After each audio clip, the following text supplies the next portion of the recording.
संन्यास योगो नाम अष्टादशो अध्यायोः। श्लोक नंबर 17। और हे अर्जुन, जिस पुरुष के अंतकरण में मैं करता हूँ ऐसा भाव नहीं है तथा जिसकी बुद्धि संसारिक पदार्थों में और कर्मों में लिपायमान नहीं होती, वह पुरुष इन सब लोगों को मार कर भी वास्तव में ना तो मारता है और ना पाप से बंधता है। हाँ, अब इस अध्याय में भगवान ने अर्जुन ने भगवान से पूछा था, थोड़ा सा शुरुआत पीछे से भी कर लेते हैं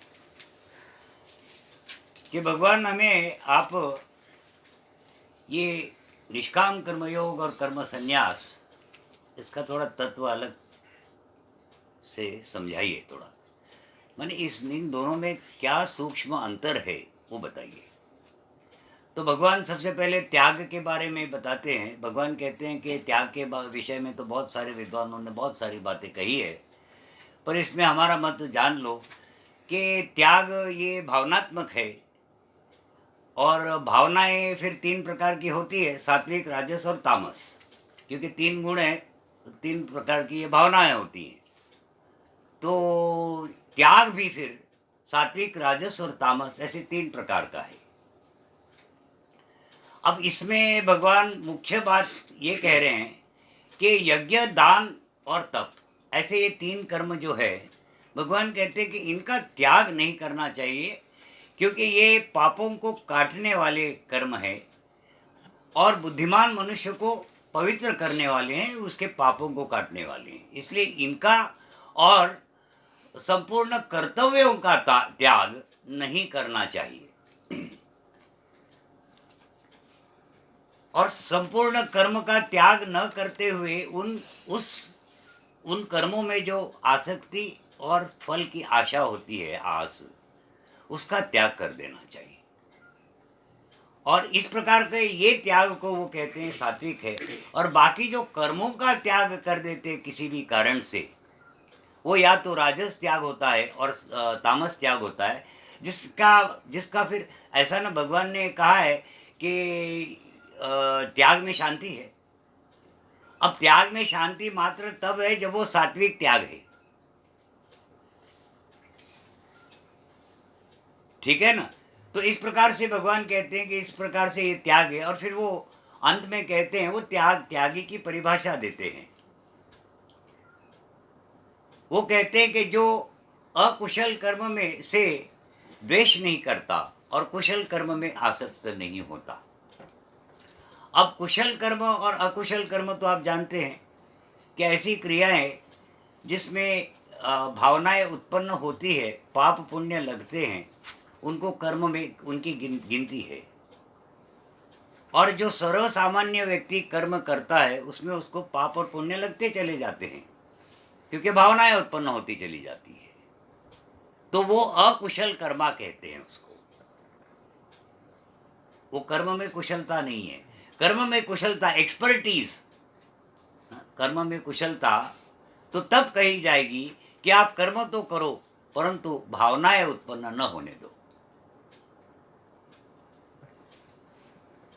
वो कुशल कर्म। वो कुशल कर्म। तो अब अकुशल कर्म से द्वेष नहीं करता, माने अकुशल कर्म माने ऐसा कर्म जहां पे उसको पाप और पुण्य लगने की आशंका है, ऐसा कर्म भी कर गुजरता है। और ऐसा भी नहीं सोचता है कि मैं ऐसा ही काम करूंगा जिसमें मुझे पाप और पुण्य नहीं लगते हो, ये भी भाव उसमें नहीं है। माने कुल मिलाकर के भाव तो ये है कि जब मनुष्य का फल में इच्छा ही नहीं है, उसको कोई आसक्ति ही नहीं, कोई कामना ही नहीं, और फिर वो कर्म करता है, तो फिर वो क्यों सोचेगा कि मुझे किसमें पाप लग रहा है, किसमें पुण्य लग रहा है। तो भगवान कहते हैं कि ऐसा वो व्यक्ति ये शुद्ध सात्विक गुण से युक्त है और सच्चा त्यागी है।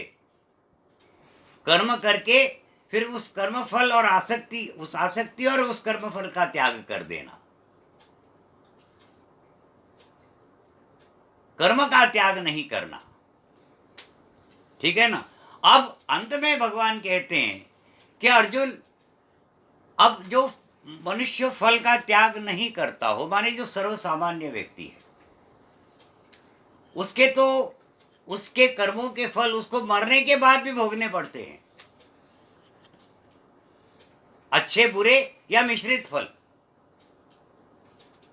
परंतु ये जो कर्म फल का त्यागी है, उसको उसके कर्मों के फल किसी काल में भी भोगने नहीं पड़ते। अब यहां तक तो भगवान ने त्याग के बारे में कहा, परंतु भगवान ने इससे पहले कह दिया है कि त्याग भावनात्मक है, वो सात्विक, राजस और तामस है। या तो वो सात्विक है या राजस है या तामस है, इसलिए त्याग में भावना जरूर होगी।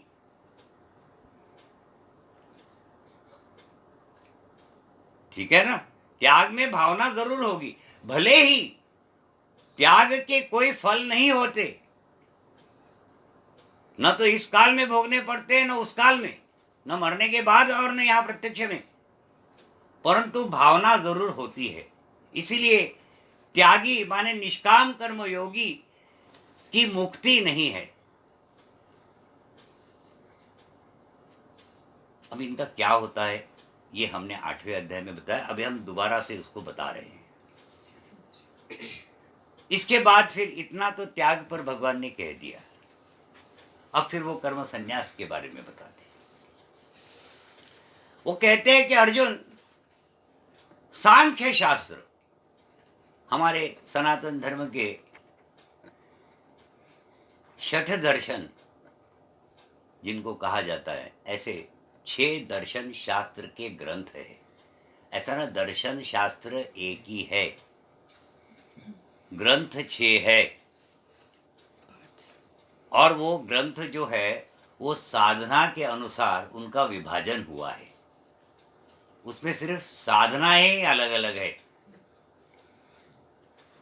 बाकी जो जो दर्शन है माने जो फिलॉसफी है वो एक ही है, ये याद रखना। हाँ, 6 दर्शन माने 6 दर्शन, 6 दर्शन माने 6 दर्शन शास्त्र के बुक्स ऑफ फिलॉसफी 6, उसमें से सांख्य ये एक ग्रंथ है। ठीक है, इसमें एक साधना दी हुई है मुक्ति के लिए, माने पापों को काटने की साधना है। उस ग्रंथ में कहा गया है, भगवान कहते हैं, या उसको वो एक रेफरेंस दे रहे हैं ना उस ग्रंथ का, है ना, उसके वो कहते हैं कि इस ग्रंथ में, अब वो ग्रंथ का क्यों दे रहे हैं, किसी न किसी प्रकार से अर्जुन को समझाना चाह रहे हैं। ठीक है ना, अब आगे जो, अब ये अर्जुन तो कोई योगी तो था नहीं, और वहां कोई योग साधना में तो था नहीं, वो तो युद्ध करने के लिए गया हुआ था। अब भगवान फिर उसको इसके संदर्भ में बता रहे हैं, और उस ग्रंथ का रेफरेंस दे रहे हैं, उस सांख्य शास्त्र का, उस सांख्य शास्त्र में, ताकि इसमें अधिक अधिक प्रभाव पड़ जाए अर्जुन पर। ऐसा नहीं है कि भगवान को मालूम नहीं है, और वो जो योगी है उसकी स्थिति कुछ और होगी, ये तो सुनने वाले की स्थिति है जहां हम अब जान रहे हैं। इसके बाद हम योगी की स्थिति बताने वाले हैं कि योगी का क्या हाल होगा वहां पे। ठीक है ना, तो भगवान ये कहते हैं कि अर्जुन, ये जो सांख्य शास्त्र है जो कि पापों को काटने की साधनाएं बताता है, मुक्ति की साधनाएं, उसमें ऐसा कहा गया है कि कर्म के सिद्धि के 5 हेतु है मात्र।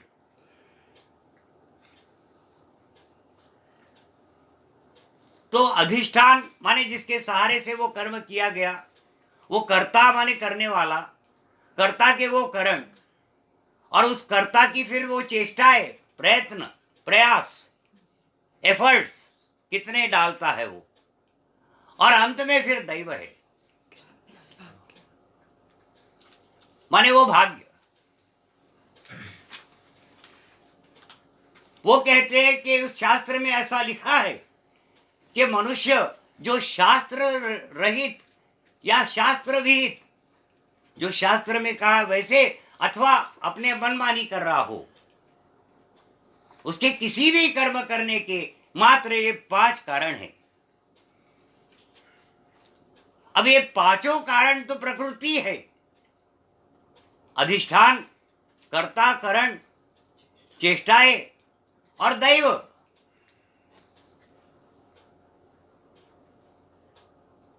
तो भगवान कहते हैं कि वो जो मलिन बुद्धि वाला व्यक्ति है, जिसका अंतःकरण अभी पूर्ण रूप से शुद्ध नहीं हुआ है, ऐसा व्यक्ति इतना सब माने ऐसा होने पर भी माने सारे कर्म प्रकृति के द्वारा करते हुए भी ये सोच रहा है कि मैं कर रहा हूं, भगवान कहते हैं कि अभी तक तो फिर वो तो अज्ञानी है। मैंने त्याग किया निष्काम कर्म योग में, अंत में वो भाव रह जाता है। माने निष्काम कर्म योगी भी पूर्ण रूप से ज्ञानी नहीं बन पाता उस समय।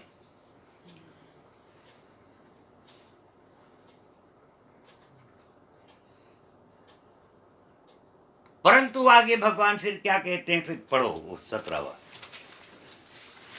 जिस पुरुष के अंतःकरण में मैं करता हूं का भाव नहीं है, याद रखना, पहले त्याग का कहा, अब ये संन्यास का हो रहा है। उसके शुरुआत भगवान कहते हैं कि सांख्य शास्त्र में कहा है कि मनुष्य जो कोई भी कर्म करता है उसके 5 कारण हैं, 5 हेतु है, और वो पांचों हेतु प्रकृति है। और इसका अर्थ तो ये हुआ कि हर कर्म प्रकृति द्वारा किए जा रहे हैं। इस पर भी अगर कोई सोच रहा हो कि मैं करता हूं, तब तो वो अज्ञानी है। अब यहां वो सन्यास की स्थिति बता रहे हैं। वो कह रहे हैं कि अर्जुन, जिसके अंतःकरण में मैं करता हूं का भाव नहीं है, जिसकी बुद्धि, अब मैं करता हूं का भाव नहीं है माने वो अहंकार नहीं है, और जिसकी बुद्धि इस सांसारिक वस्तुओं में लिपायमान नहीं हो रही है, उन कर्मों में लिपायमान नहीं हो रही है। कर्म तो कर रहा है, लिप्त नहीं हो रहा है, वस्तुओं को भोग रहा है, परंतु लिप्त नहीं हो रहा है। बड़ी ऊंची स्थिति। तो जिसके अंतःकरण में मैं करता हूं का भाव नहीं है, जिसकी बुद्धि संसारिक वस्तुओं में और कर्मों में भी लिपायमान नहीं हो रही है, ठीक है ना, ऐसा वो व्यक्ति संपूर्ण संसार को मार करके भी वास्तव में न तो मारता है और न ही पाप से बंधता है। भाव ये कि ऐसा फिर वो व्यक्ति कुछ भी करता हुआ संसार में पाप से लिप्त नहीं होता, वो मुक्त है। त्याग में भाव रह गया था और संन्यास में भाव रहित हो गया।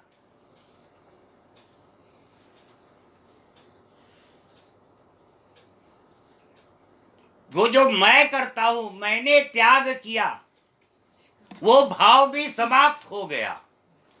अब देखो, 8वें अध्याय में हमने ये बात कही थी और दोबारा से अब कहते हैं, निष्काम कर्म योगी अपने अंतिम समय में तक, अपने जीवन के अंतिम काल तक, अगर निष्काम कर्म योग से कर्म संन्यास में नहीं आ पाता, माने वो जो मैं करता हूं का भाव को भी नहीं त्याग पाता, तो फिर जब वो शरीर त्यागता है, या तो फिर वो पितृयान से जाता है या फिर देवयान से। अब अगर उसकी कोई कामना ही नहीं रही हो उस समय तक, तो फिर वो भगवत स्मरण करता हुआ देवयान से सफर करता है। फिर ये देवयान का मार्ग भी हमने बताया कि ये सभी 7 नरक 6 स्वर्ग से होते हुए ये ब्रह्म लोक को पहुंच जाता है। और वो जो दूसरा है जिसकी कोई कामना रह गई हो, वो फिर पितृयान से जाता है। शास्त्रों में कहे हुए वो योगियों के दो लोकों को जाता है, वहां दीर्घ काल तक सुख भोगता है और फिर अपनी इच्छा से जन्म लेकर के अपनी उस कामना को पूर्ण करके फिर अतिशय प्रयास करता हुआ कर्म संन्यास में प्रवेश करके मुक्ति को प्राप्त हो जाता है। ये तो रही बात त्यागी की, जो निष्काम कर्म योग। अब संन्यास, संन्यास की स्थिति अलग है। संन्यास में होता यह है कि जब उसको ये पता चलता है अपने साधना के तहत कि सारे कर्म प्रकृति के द्वारा किए जा रहे हैं, ग्रंथ पढ़ के नहीं, सांख्य का ग्रंथ पढ़ के नहीं, साधना से। हाँ, यहाँ अर्जुन ग्रंथ से सुन रहे हैं भगवान से, और वो जो योगी है वो साधना कर रहा है, जिसके बारे में बताया। हाँ, जिसके बारे में बताया जा रहा है। तो वो अंतर है, ठीक है ना। उसकी बात अब कह रहे हैं कि उसका क्या होता है। हाँ, उसको जब पता चलता है कि कर्म तो अधिष्ठान कर्ता करण और ये जितने भी ये पांचों हेतु है ये तो प्रकृति है। इसका अर्थ तो ये हुआ कि प्रकृति ही प्रकृति में बरतती है, बरत गई है पूर्व काल में भी। तो जितने पाप पूर्व काल में पाप और पुण्य लगे थे वो वास्तव में तो प्रकृति को लगे थे, मुझे नहीं। मैं तो मूर्ख था जो अपने आप को ज्ञानी समझ रहा था। आज मुझे पता चला कि ये तो सारे के सारे कर्म प्रकृति के द्वारा किए गए थे और मैं तो इससे अलिप्त ही था, अलिप्त था, अलिप्त हूं। ऐसे जैसे ही उसमें इस प्रकार की ये सोच उसके बुद्धि में आती है, वो उस बुद्धि से ही मुक्त हो जाता है, वो शरीर से मुक्त हो जाता है और इसके पश्चात फिर वो शरीरधारी नहीं रहता।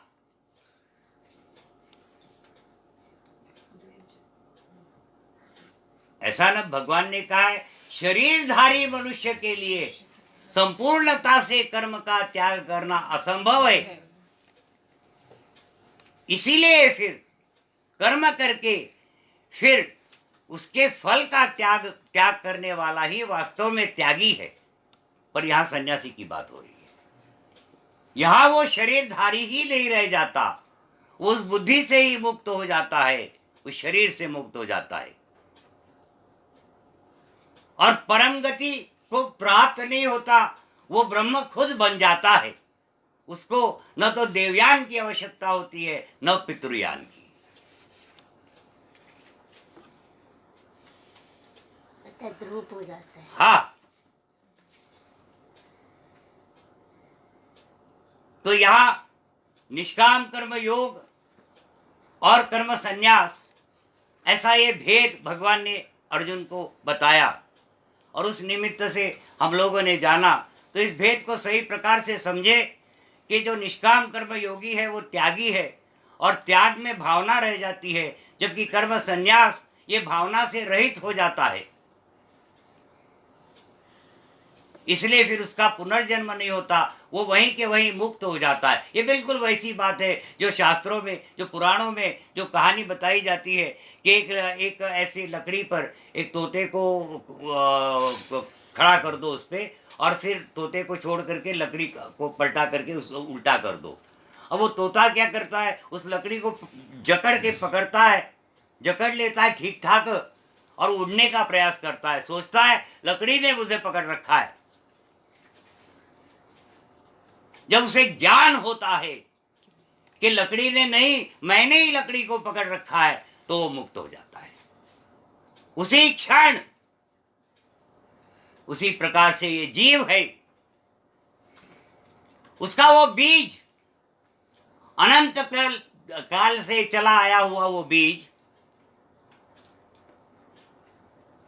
वो वहां पे टूट जाता है।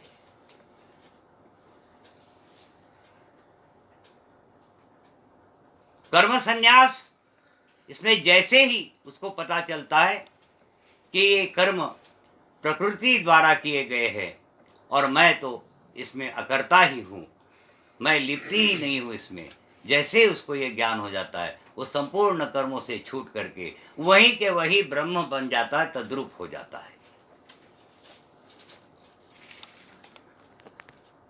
ये कर्म संन्यास। और भगवान अर्जुन को क्या समझाते हैं? और हे अर्जुन, ज्ञाता, ज्ञान और ज्ञेय, ये 3 प्रकार की कर्म प्रेरणा है, और कर्ता, करण तथा क्रिया, यह 3 प्रकार का कर्म संग्रह है।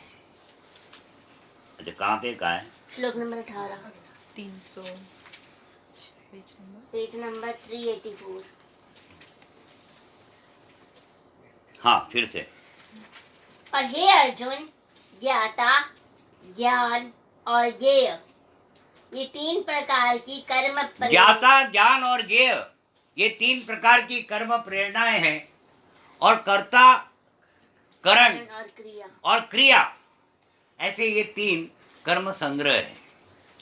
अब कर्म की प्रेरणा देने वाले, कर्म के लिए उकसाने वाले, ज्ञाता माने जो जानने की इच्छा है, ऐसा।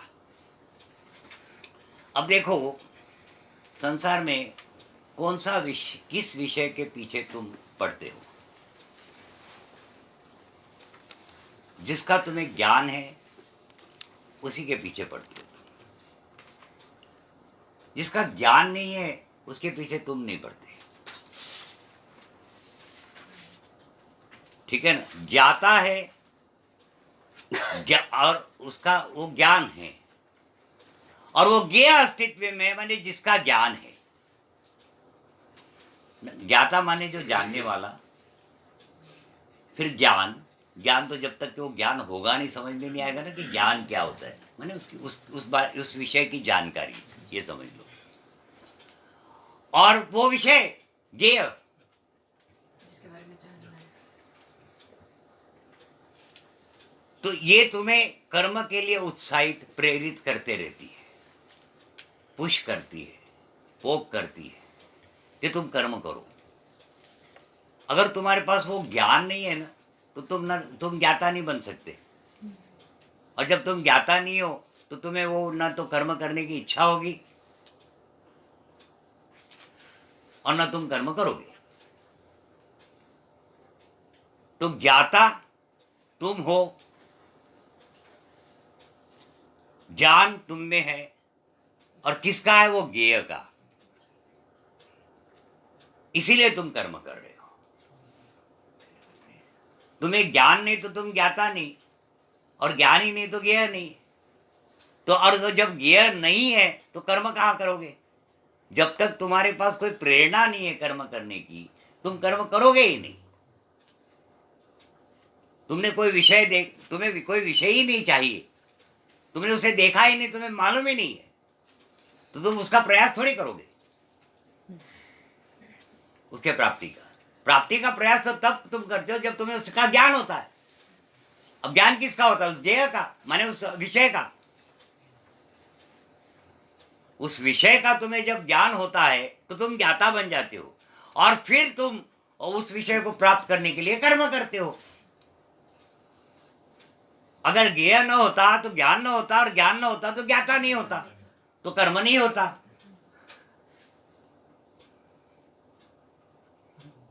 है ना? सूरदास ने अपनी आंखें फोड़ ली थी देख करके सुंदर स्त्री को।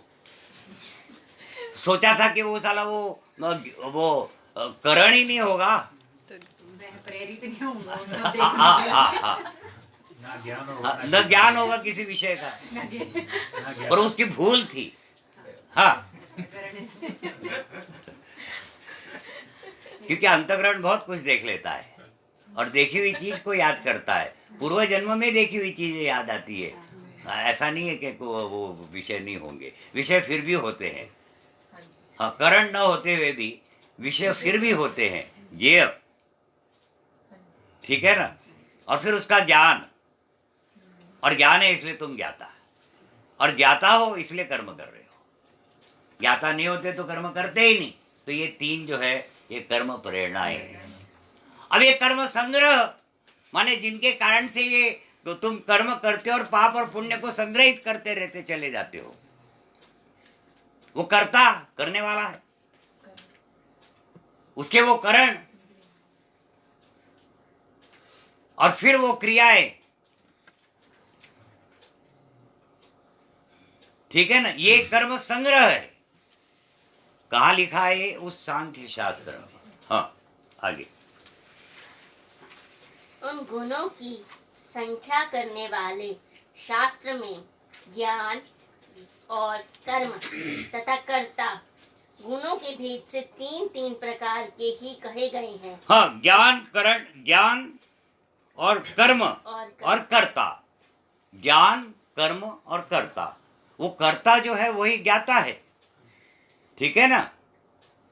ज्ञान, कर्म और कर्ता, तो कर्ता जो है वही ज्ञाता भी है, ठीक है ना। तो फिर ये सात्विक, राजस, तामस होते हैं। हाँ, उनको तू मुझसे भली भांति सुन। हम्म, हे अर्जुन, जिस ज्ञान से मनुष्य पृथक पृथक सब भूतों में एक अविनाशी परमात्मा भाव को विभाग रहित समभाव में स्थित देखता है, उस ज्ञान को तू सात्विक जान। ऐसा है ना। देखो, अब ये बातें भगवान क्यों बता रहे हैं, क्या आवश्यकता क्या पड़ी है। तो देखो, जब भी किसी व्यक्ति को ज्ञान होता है ना, वो ये मानकर चलता है कि मुझे जो ज्ञान हुआ है वही सही है। इसलिए यहाँ पर उसको सचेत करने के लिए ये बातें बताई जा रही हैं कि आप पहले परख लो कि आपको किस प्रकार का ज्ञान है, क्या वास्तविक वो ज्ञान है या नहीं है। कई बार तमोगुण के प्रभाव के कारण से, कई बार ने अधिक बार 90%। हाँ, तमोगुण के प्रभाव से मनुष्य अज्ञान को ही ज्ञान समझ लेता है। अब तक हमने जितने भी ये फिलॉसफी बताई है तुम लोगों को, तो तुम लोगों की पुरातन काल की कितनी धारणाएं टूट चुकी है, ये तुम लोग खुद ही सोचो तो तुम्हें पता चलेगा कि तुम लोग कितने मिसगाइडेड थे, गुमराह। हाँ,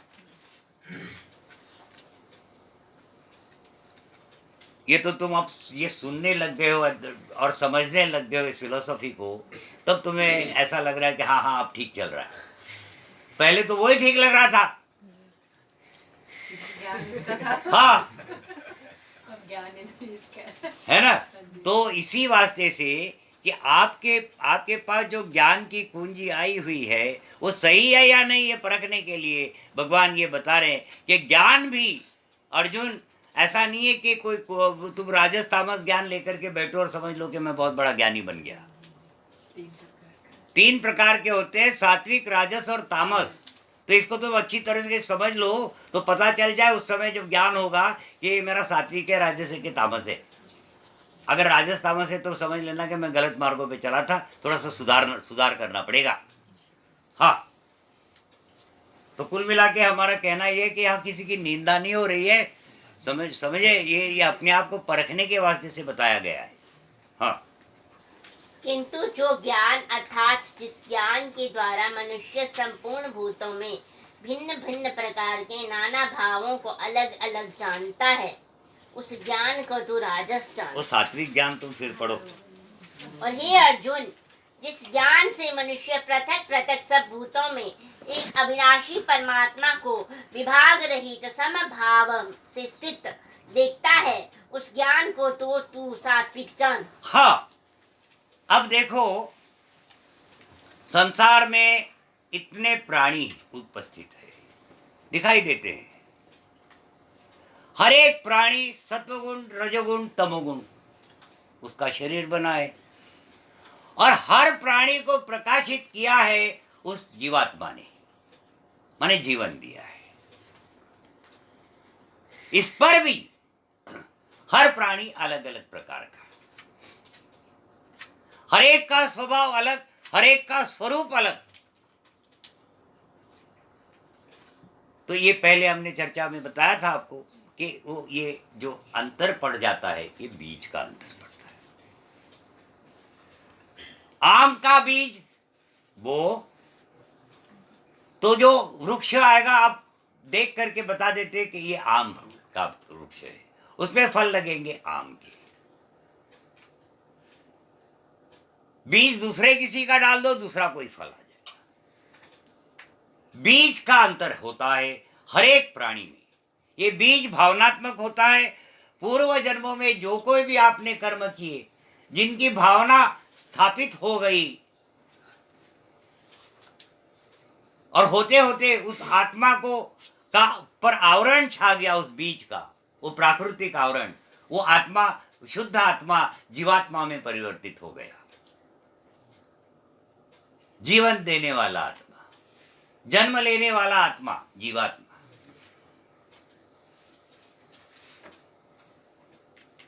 अब वो भाव जिस प्रकार के होंगे, उस प्रकार का स्वरूप, उस प्रकार का वो प्राणी और उसी प्रकार का उसका वो भाग्य होगा। अब देखने में तो आता है कि सब अलग अलग है तो सतोगुण, रजोगुण, तमोगुण, और उसमें बैठा वो जीवात्मा सब में। तो जो ज्ञानी पुरुष वो होता है जो इस बात को समझ रहा होता है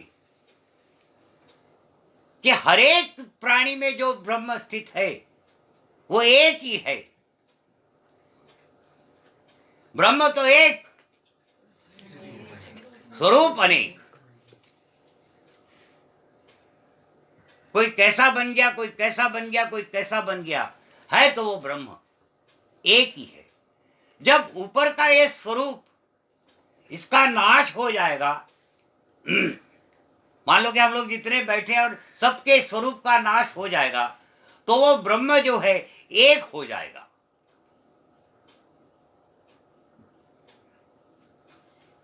जैसे एक टब में पानी भरा हुआ है और बहुत सारे वो गड़वे लेकर के आप उसमें भर दो, सारा पानी उसमें समा जाएगा। जब उसको तोड़ दोगे तो पानी एक हो जाएगा। उसी प्रकार से ये प्रकृति ने उस ब्रह्म को विभाजित कर रखा है। वो लगता विभाजित सा है, पर है तो वो एक।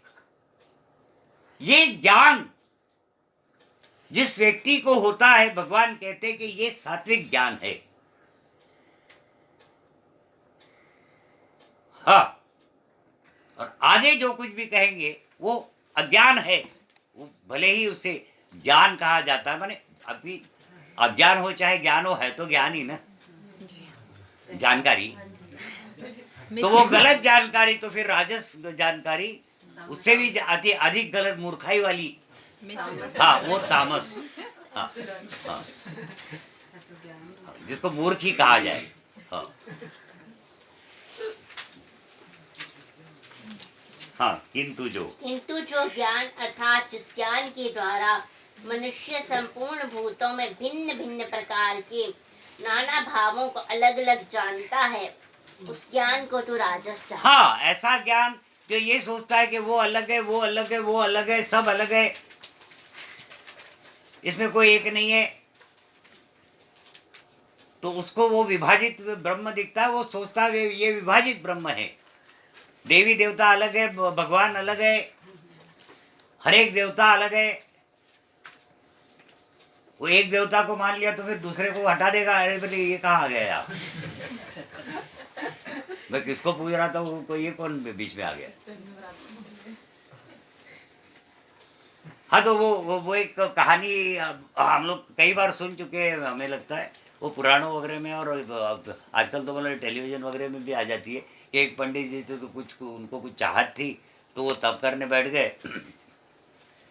तो उधर से इंद्र गुजर रहा था, तो इंद्र ने देखा कि पंडित जी बड़े तप में बैठे हुए हैं, क्या बात है। उसने ध्यान किया इंद्र ने, तो समझ में आया कि ये कुछ मांग रहे हैं। चलो हम ही दे देते, अभी भगवान कहाँ कब आएंगे और कब इनको देंगे, हम जा ही रहे तो जाते जाते दे देते इनको। तो उन्होंने पंडित जी को जगा के लगा, पंडित जी जागो, तो क्या है? अरे बोले मैं इंद्र हूँ। इंद्र है तो क्या है? तो बोले नहीं नहीं आपकी कोई कामना है। बोले मैंने तुमसे बुलाया था। तू आया क्यों? मैं भगवान को बुला रहा हूँ, ये तुझे मालूम है के लिए ध्यान में देखा कि नहीं तुमने? तुम आए क्यों डिस्टर्ब किया हमको? अरे बोले नहीं कामना मैं पूरी कर देता हूँ। ना ना कोई जरूरत नहीं, हम करवाएंगे तो भगवान से करवाएंगे, तुम्हारी कोई जरूरत नहीं है। ये अज्ञान पृथक पृथक देख रहा है, अलग अलग। हाँ अलग देख रहा है। अरे वही भगवान है, ले ले फिर मिले ना मिले। हाँ, साला एक तो कैसे कैसे मिल रहा है, उसमें भगवान भगवान क्या कर रहा है? कामना के लिए तो कर रहा था, भगवान के लिए थोड़ी कर रहा था। हाँ पाना है गलत चीज है। हाँ, राजस ज्ञान। तो ये जो ज्ञान है ये राजस ज्ञान है। हाँ बात समझ में आई? हाँ। अब हमें लगता कुछ कुछ थोड़े थोड़े होशियार होने लग गए तुम।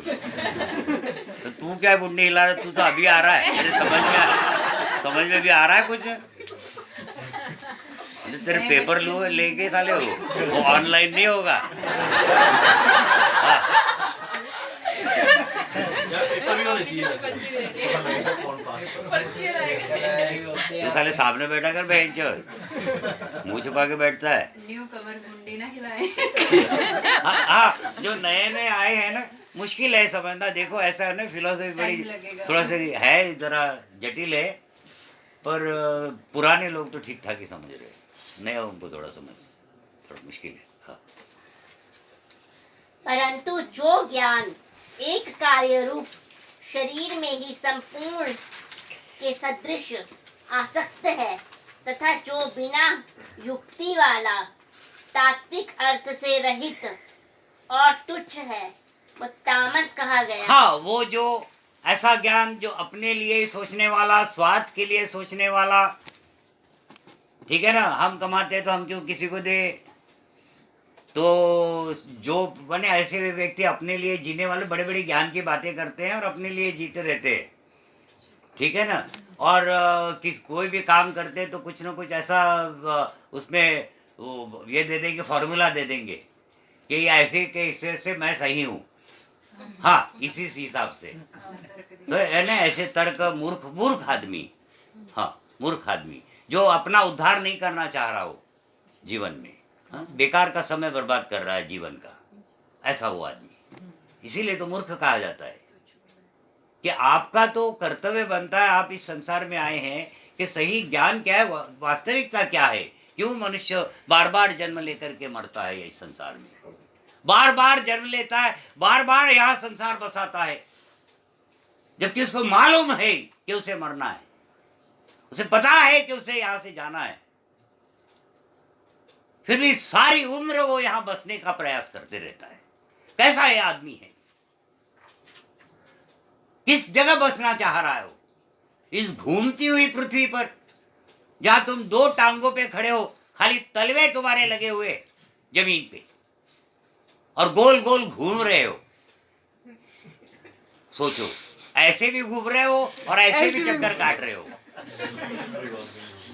अब बातें देखो क्या कर रहे हो।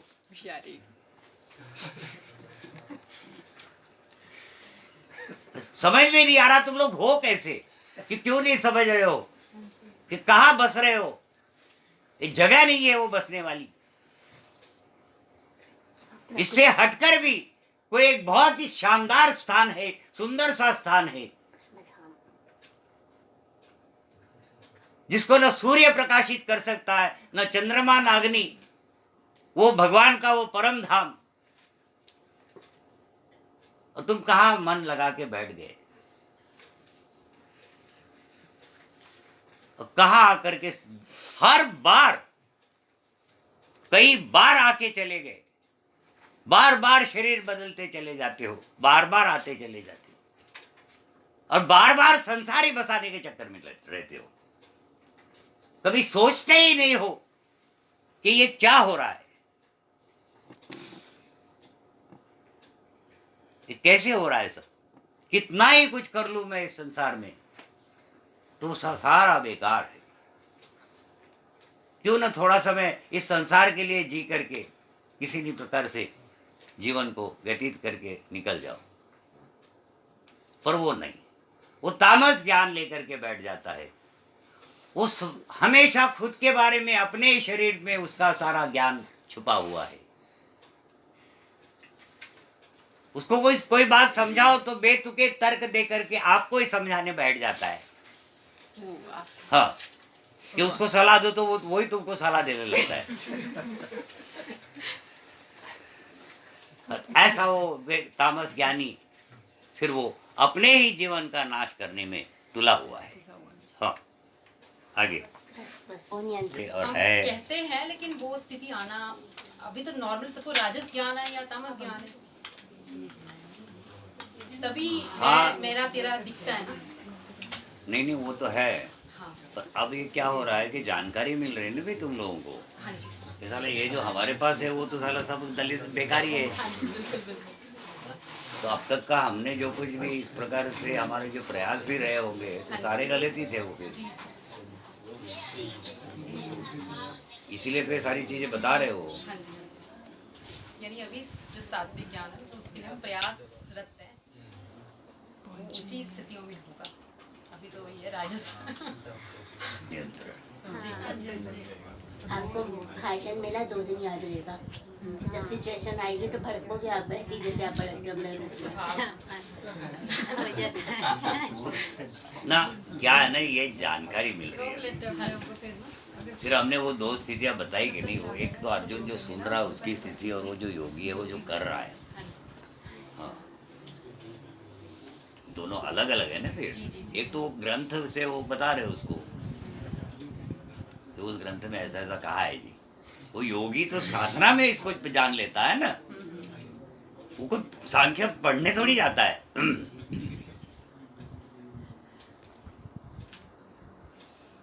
इसलिए वहां हमने तुम लोगों को रोक के कहा कि ग्रंथ पढ़ के लिए हो रहा है ये काम। हाँ, अनुभूति चाहिए। प्रैक्टिस। अभ्यास और वैराग्य। मुझे सारे पता होता का नहीं है। उनकी कि वही आता तब साधना तब से पहले वो हो। पर एक बात है कि इतना बड़ा हो तुम जाता लोगों है का धीरे बंधन है ना, हाँ जी। अब तुम ना ऐसे जी सकते लो वैसे फंस गए। चली रहे अब। सबको बन गया सारे। या तो इस बाबा को त्यागो, वो त्यागा जाता नहीं। त्यागना संभव नहीं है, सब ये बस ये वैसे बहुत ही बड़ा बंधन है। सालियां रचे वाला जी।